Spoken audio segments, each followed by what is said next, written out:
Before jumping into the solution aspect, let us first try to understand the problem statement. As input, we'll be receiving a set of strings. Let's say eat, tea, 10, 8, net, bet. From this, whatever anagrams are similar, what does an anagram mean? It's a specific sequence of characters rearranged in different variations. So let's say you have eat here, it will be having specifically E, A and T, these three characters, and they will be rearranged in different variations. For example, in this the outcome would be something like you have eat, you have E, A and T, three characters. Here also in T we have three characters which are E, A and T. Both the number of characters match. That's why these are anagrams which will fall into the same category. And that's the outcome we have to reach. We have to group the anagrams that fall into the same category. So these three are anagrams, these two are anagrams, and this doesn't have a pair for itself which will be the equivalent anagram. In this case you can see T, you have T here also, you have A here, you have A here, you have N here, you have N here. So this form a valid anagram pair. And what is the approach that we are going to take now to get us this outcome? We'll be using a unique key that identifies this set. So a key that will be making sure that whatever goes into the set of key will be unique to this key, and that key is unique to the number of character representations that we have. For instance, in this one we have E, A and T, three characters. For these three characters I will create a unique key which I will then use to associate all these strings that fall under this specific key. And for that we will be using character codes. For example, for A the character code is 97, for E the character code is 101, and for T the character code is 116. When I go through my input string, which is one of the strings that I have received, let's say eat here, I will first see for E what is the code. The code is 101. What is the starting character code? So in the strings that we have, we can have up to 26 alphabets, and from that the first one is A. The first one A has a character code of 97. So I will just keep an array here of my count, and in this array the values will go from 0 to 26. And for example, when we have E here, I will say 101 minus 97, which is going to give me 4, and at position 4 I will keep a counter for this specific character. So I now know that E will be appearing once in my key that I have. Similarly for A, I will say the code is 97. What is the starting code? That is also 97, because we go from 97 to up to whatever characters we have, because we want to stay within this 26 character sequence when we fill the count array that we are having with us.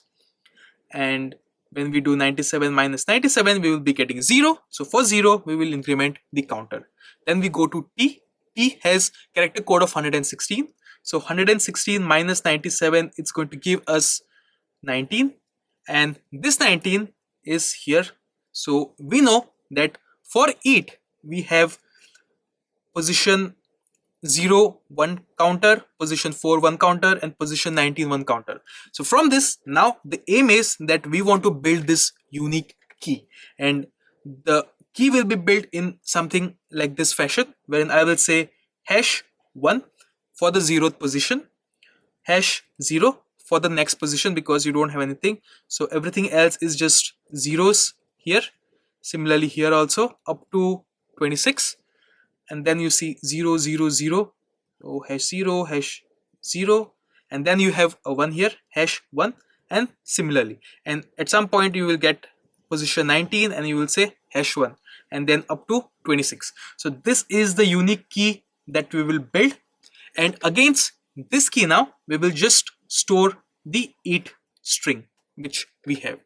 And when we proceed to the next string, we will follow the same mechanism, and the key that is getting generated will be the same one for this and this and this, because the key depends on the number of character that appears x many times, and that will be unique. So you can rearrange the characters in any order you want, but for them to form this pair of anagrams, the count will be equal of the respective characters that exist. And that's the approach we are taking to reach a solution. So first, let's handle edge case, wherein if you don't receive any strings, you can just return empty. So I will say if the strings that I have received has a length of 0, I will just return empty, because then you don't have any groups that are being formed. Then I will have a answer object with me, which will be having the outcome of the groups of strings that I will be forming. And in the end, I will just say answer whatever values are against the unique keys I am generating, those values I will be just returning. So I will say object dot values against the keys that I have in my answer. Then I will go through each string that I have received from the strings input that we have. Then comes the first aspect of building this count array that we talked about here. And to build the count array, I will just say let count is equal to new array of 26, because up to 26 characters we will be going. And initially, let's just fill it with 0. Current string, let's say eat in our case, and I will say count of something, I will just increment. And what is this something going to be? That is going to be the character code. So I will say c dot character code at 0 minus the initial position character code, which is always going to be a. So I will say character code at 0, and I will fill my count array here that I have. After I have filled my count array, what is the next step? Now I just want to push against the key my string that I have. So let's build our key first. So whatever key I will be having, then against that key I will just push my string that I have received in the current iteration, so the one I am currently working with. And how do I build this key now? The key has to follow this unique format up to 26 characters. So I will say for let I is equal to 0, I is going up to 26. Okay, and here what we will now do is generate the unique key that we are looking for, which will go something like key plus equals hash. So before every count I will be putting a hash, and then I will put the count itself, and that count itself is just going to look something like this. So we'll say count of I, which you have already built in the previous step here. And just to make sure that we are having the answer key array, if you don't have it, you just say answer of key is equal to empty. So you initialize the array that you're looking for, and then against the key you just push the string that you have with you. And that's pretty much it in terms of implementation that we are looking for. Now let's jump into the aspect of computing time complexity and space complexity for the solution that we have. Here you will go through all the strings. Let's say in terms of time complexity, the length of strings array that you have received is n. So here the time complexity is going to be big of n. Then inside you are going to go through the input that we have received up to the string characters that you have, and this is also going to go up to 26. So in terms of the time complexity, this is going to be taking, it's going to be big of 26 at maximum.